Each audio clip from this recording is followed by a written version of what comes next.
he is Agent Attorney Jeff G. Bailey. Leading behind him, he is Se7en.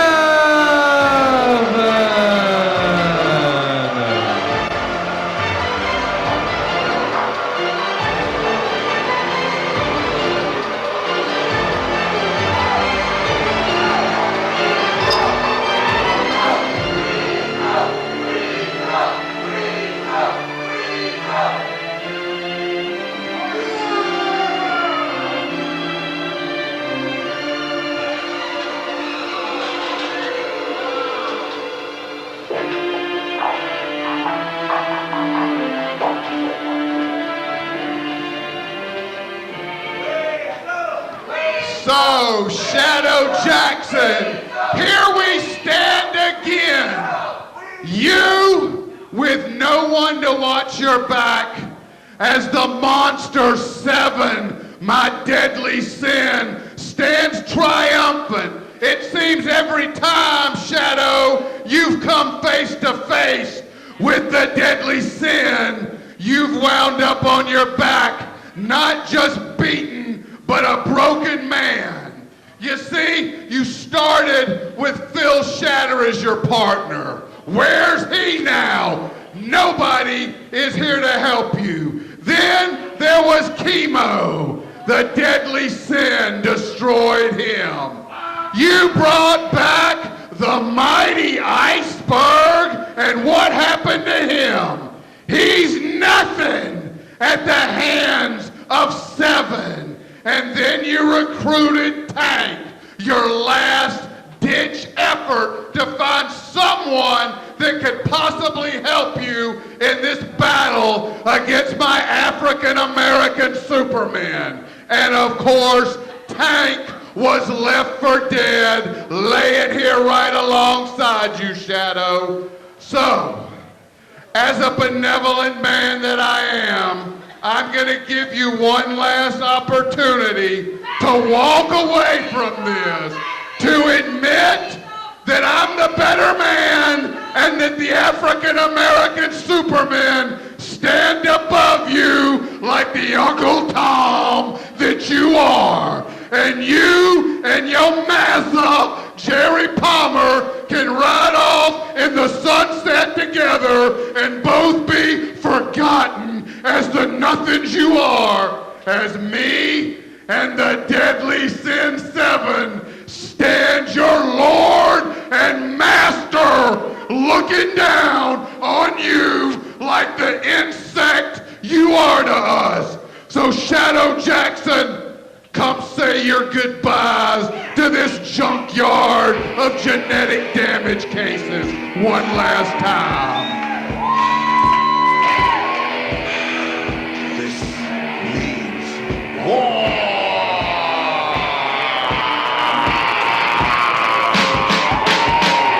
Weighing in at 252 pounds from Williamston, South Carolina, he is Shadow Jackson.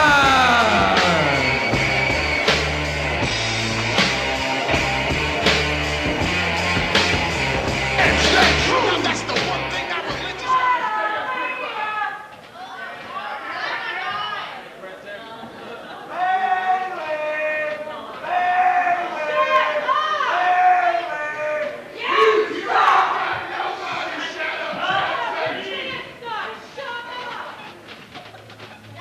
Once again, Shadow Jackson finds himself surrounded. This was supposed to be a tag match. Shadow Jackson doesn't have a partner, but said he had a plan.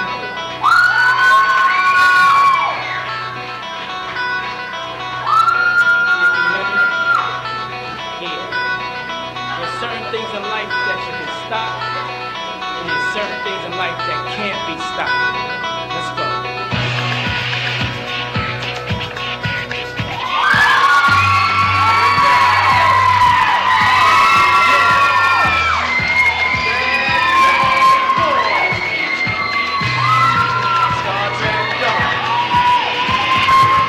Y'all niggas still talking, or you got a little lean with Another blast from the past. Ace Rockwell has returned to the NWA arena and is in the corner of Shadow Jackson for this tag team contest. Timmy D's about to join me here, and we'll have that when we come back.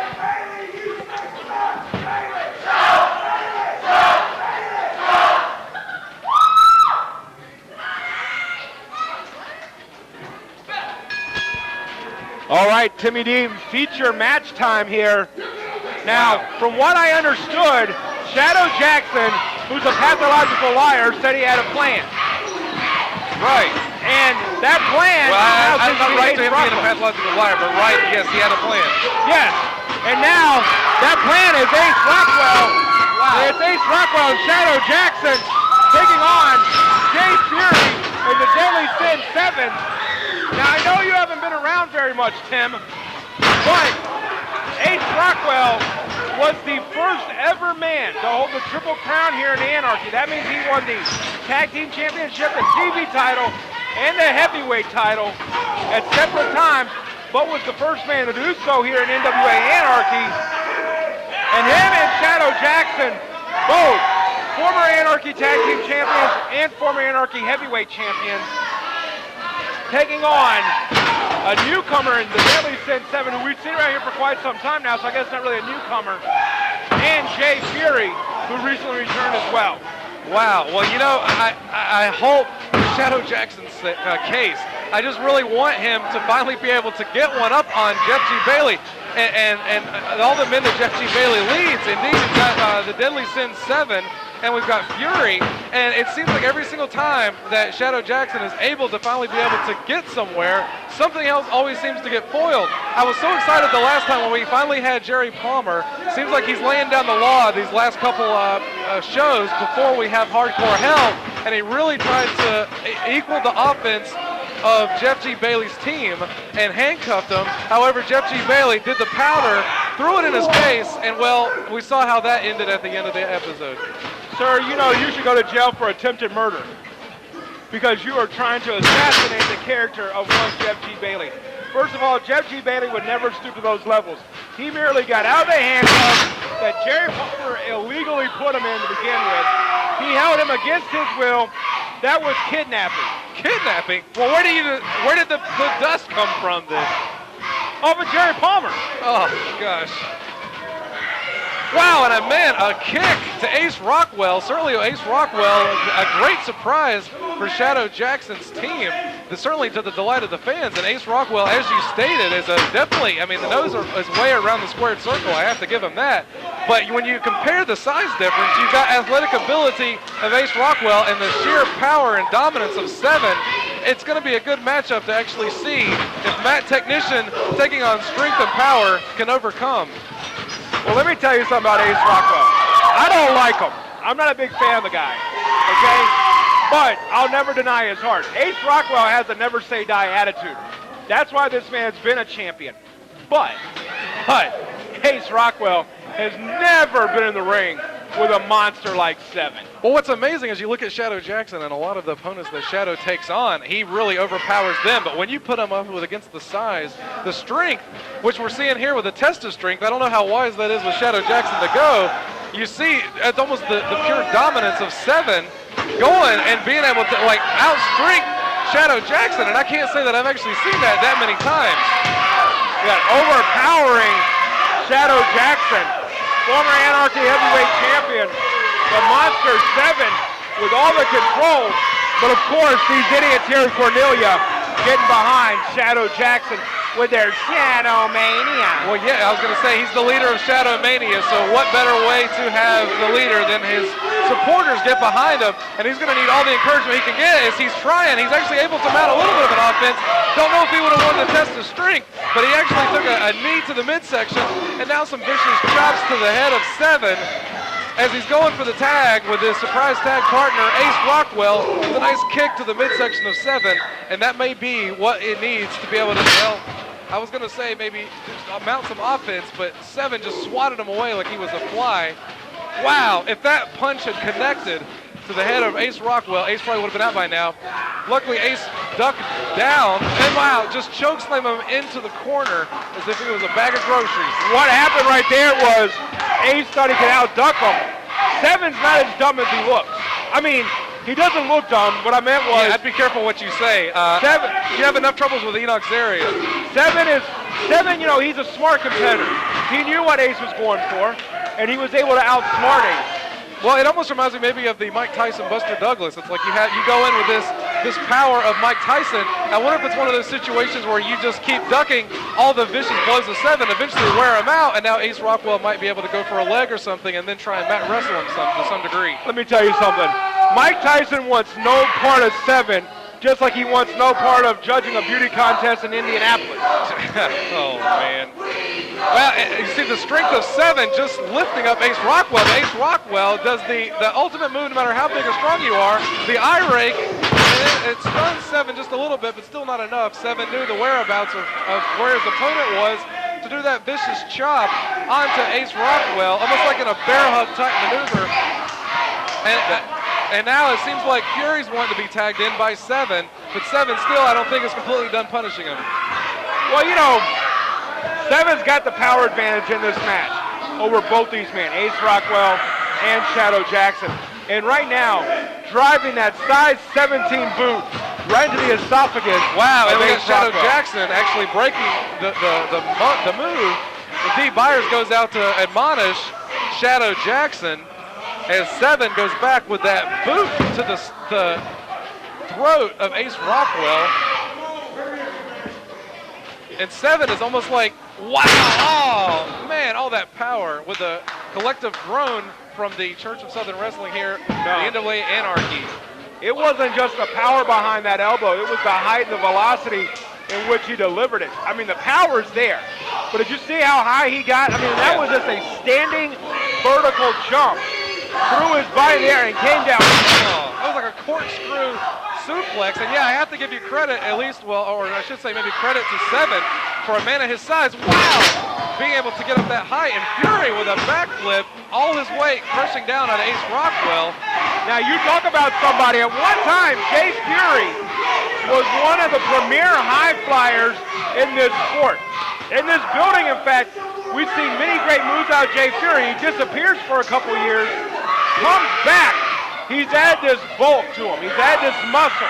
He's added this power. But then you saw the standing moonsault right there. The man still has the agility too. That right there, he's lost some of the speed, but the mobility's still there, and now he's added power. Well, I have to question Ace Rockwell. Ace Rockwell hasn't been seen since Fright Night. As you know, that's around Halloween. That's a long time. Could there possibly be some ring rust? We certainly see Seven on a week-by-week basis. Not that he really needs to be able to get any workout in, just looking at his size. But I have to question Ace Rockwell being away for so long. Could this finally be catching up? Could he be sucking wind? It takes a lot of conditioning and endurance and being able to maintain and keep up with that, especially of the likes of Fury and Seven. Well, I'll ask that same question. I mean, I think so also, but the thing is with Ace Rockwell, I've known this man for a long, long time, and I've seen this man take months off, and he comes back almost better than before. And as you see, Jeff G. Bailey, I knew he was being way too quiet over there, and see, that's exactly why I liked NWA Anarchy head Jerry Palmer actually putting some law and order on the last episode or so, being able to actually get handcuffed to him and try and stop some of that interference. So now as you see Seven and Jeff G. Bailey were working over there on Ace Rockwell, while D. Byers is only one man, but when you have 5 guys out here, you can't keep looking everywhere. Well, first of all, let me explain something to you, okay? Ace Rockwell tried to take a swing at Jeff G. Bailey, and Jeff G. Bailey was just protecting himself. I know what it's like to be a manager out there and to have a wrestler, a man who's a trained athlete, try to attack you when you're not an athlete. Well, Seven has certainly been trained very well by Jeff G. Bailey in the sense of what to do if someone does come after him, because Seven was right there. Even though he's got a match going on, he was still going to make sure that he protected the head of the family. And, well, that's, I guess, what you do as a manager. You teach that. Not only do you take a percentage of their cut of the winnings, but you also make sure that you're protected as well. As Seven just shows the move of, hey, this is finished, but instead only just got a 2 count by the dismay of Jeff G. Bailey as well. So I guess Ace Rockwell still does have some life in him, who desperately needs to make a tag to Shadow Jackson. Ace Rockwell definitely needs to make that tag to Shadow Jackson. But what Seven and Jay Fury have done is cut this ring in half, and they've kept Ace Rockwell on their side. Indeed, and you saw an amazing suplex. It's like, and the thing that I was impressed with that suplex from Seven was how long he was able to hold him up. Only a man of his size and power could do that, and then just throw him down as if it was like a stuffed animal. Like, hey, this is nothing. I'll tell you one thing too. This is not the first time that Shadow Jackson and Ace Rockwell have teamed up. In fact, you go back to 2006, War Games, hostile environment. It was the Rejects against Team Anarchy. Shadow Jackson and Ace Rockwell were two very visible, two very vocal, and two very, very gladiators almost of Team Anarchy. They fought, they lost a lot of blood in War Games, and here they are, 5 years later, teaming once again, 2-on-2, this time against a new enemy, Jay Fury in the Deadly Sin 7. Ace Rockwell going for, and it makes the tag to Shadow Jackson. He mounted just enough of an offense to stun Fury as Seven comes in. Shadow's trying to clean house with those chops and those vicious elbows that only Shadow Jackson can do. A kick to the stomach, and a stunner. And then Shadow Jackson mounts another kick to the stomach, Ace Crusher. And that Ace Crusher didn't even take Seven off its feet. And Seven is over by the ropes. Wow. And then both men go over. Shadow Jackson sacrificed his own body just to be able to get Seven over the top rope. And now the action in the ring with Ace Rockwell and Fury. And Ace is high from Ace Rockwell on Jay Fury. No, come on. 1, 2, and it's 3. Wow. Shadow Jackson can finally feel happy. There's the winner. The winners of the match, Shadow Jackson and Ace Rockwell. Ace Rockwell, wait a minute, whoa, who's This guy. Oh, man. Did you see how he flipped Ace Rockwell inside out? And already Ace Rockwell has been punished throughout this match. Shadow Jackson, no, Shadow, please, and a clubbing blow to this man who's in the ring, taking names, litter with a scoop slam onto Ace Rockwell and a spin. Just spun him right out, whoever this man is. We've got to get some control over here. Thing is, Jeff G. Bailey's, every time Shadow Jackson thinks he has a leg up. That's exactly right. Jeff Something G. always Bailey. happens. I don't know how much more I can keep taking of this. I don't know how much more I can see of Shadow Jackson taking of this. Week in and week out. Where does Jeff G. Bailey keep finding these men?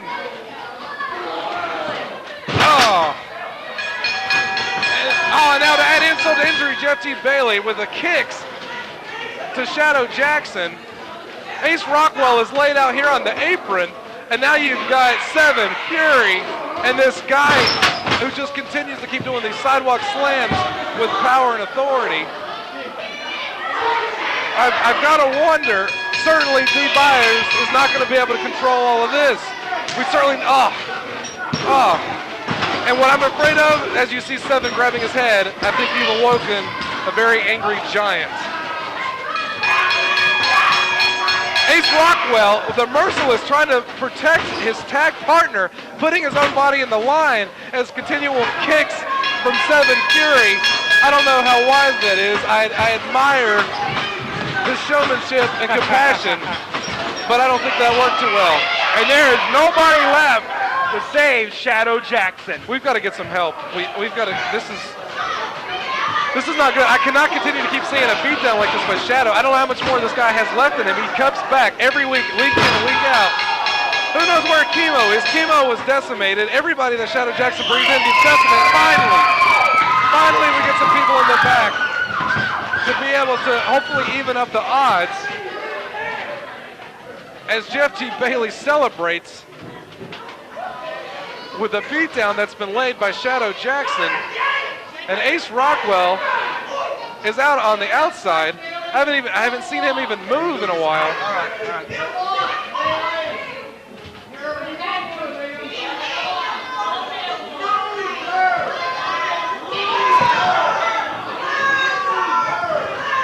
There are bodies everywhere. I told you people that I would be the end of Shadow Jackson in this building. And my African-American Superman stand tall. And now, with the addition of AJ Steele, we stand just a little bit taller. And the short end of the stick has been passed to Shadow Jackson and all of you losers who chant his name.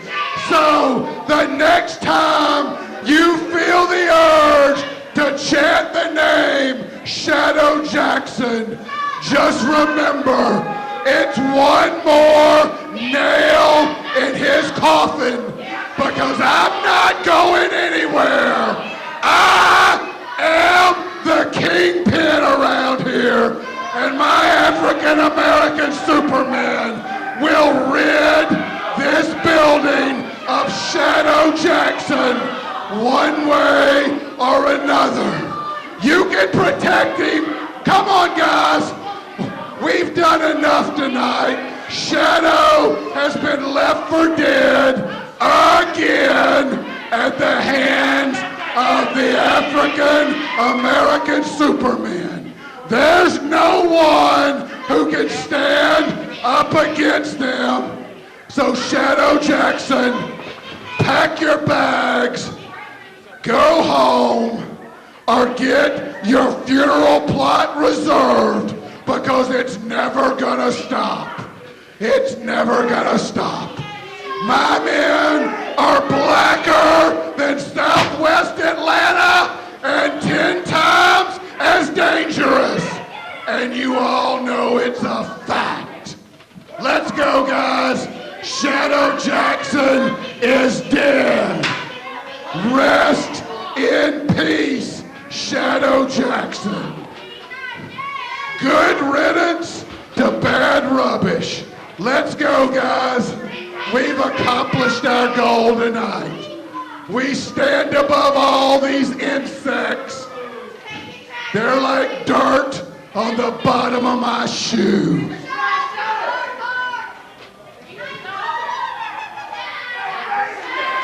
You keep making your tough faces like you're really doing something. All you're doing is standing over a rotting carcass, and it stinks just like you.